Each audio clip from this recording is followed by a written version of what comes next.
তাহলে আমি মহেশ গুপ্ত, আমার দালালিটা চলবে পূর্ব থেকে পশ্চিম পর্যন্ত, মানে চোপড়া থেকে নিয়ে ইটাহার পর্যন্ত আমি যে দালালি করে আসলাম সেই দালালিটা আমার চলবে। আর ইসলামপুরটা যদি আলাদা হয়ে যায় তাহলে আমার পেটটা খালি হয়ে যাবে যে দালালি।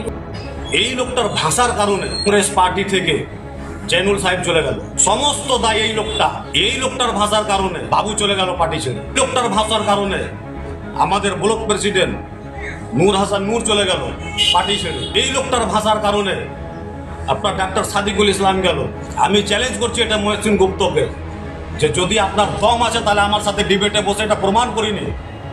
আপনার কারণে গেছে এইসব লোক। আমি আজকে কংগ্রেস ছেড়ে তৃণমূলে যাচ্ছি, এর দায় হচ্ছে মহেশ গুপ্ত। করণদিঘিতে আপনার 2টা টিম আছে, গোয়ালপুকুরে 2টা টিম আছে, ইসলামপুরে 2টা টিম আছে, এবং চাকলিয়াতেও 2টা টিম ছিল।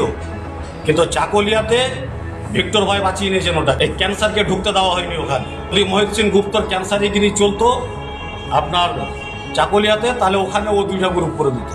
কংগ্রেসের সবচাইতে বড় শত্রু যদি কেউ থাকে আর বিজেপির বড় এজেন্ট, বড় দালাল যদি থাকে, সেটা হলো মহেশ গুপ্ত। এটা আমি স্পষ্ট শব্দই বলছি। আমি মহেশ গুপ্তাকে খোলেআম চুনৌতি দিচ্ছি, যদি এই ভাষাটা উনি প্রেস মিট করে ব্যাক না নেন, তাহলে গোয়ালপুকুরের মাটিতে মহেশ গুপ্তা যদি ঢুকে তাকে জুতা মেরে স্বাগতম করা হবে। এটা ক্লিয়ার বলছি, আমি খোলা চ্যালেঞ্জ।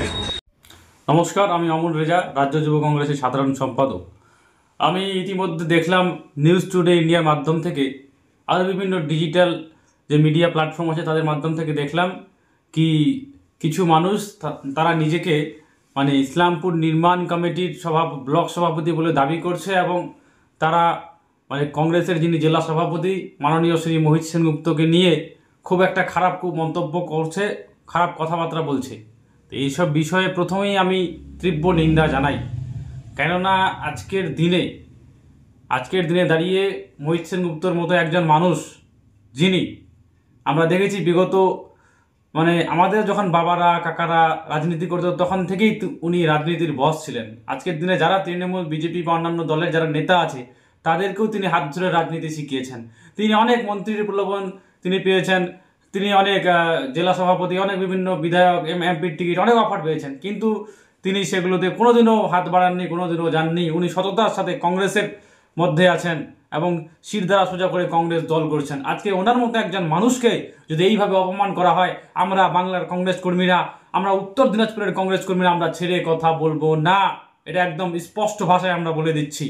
আর একটা আমি কথা বলতে চাই কি, আমরা কংগ্রেস দল একটা এমন দল যেই দলের মধ্যে কেউ হচ্ছে কোনো জেলায় কোনো পোস্টে থাকতে পারে, কোনো রাজ্যে পোস্টে থাকতে পারে, কিন্তু আমরা সবাই সমান, সবাই আমরা কংগ্রেসের কর্মী। এটা আমাদের কাছে এই দল কোনোদিনও কাউকে যে কেউ রাজা মনোভাব নিয়ে চলবে, কেউ ভাববে যে আমি একাই মানে রাজা, বাকি সব আমার প্রজা হয়ে থাকবে, এরকম কিন্তু না। এখানে আমাদের সবাই কর্মী, সবার গুরুত্ব রয়েছে, আমাদের জন্য সবাই গুরুত্বপূর্ণ।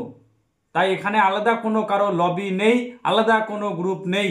এখানে একটাই গ্রুপ, কংগ্রেসের গ্রুপ। পরিষ্কার ভাষায় আমরা বলে দিলাম। ধন্যবাদ।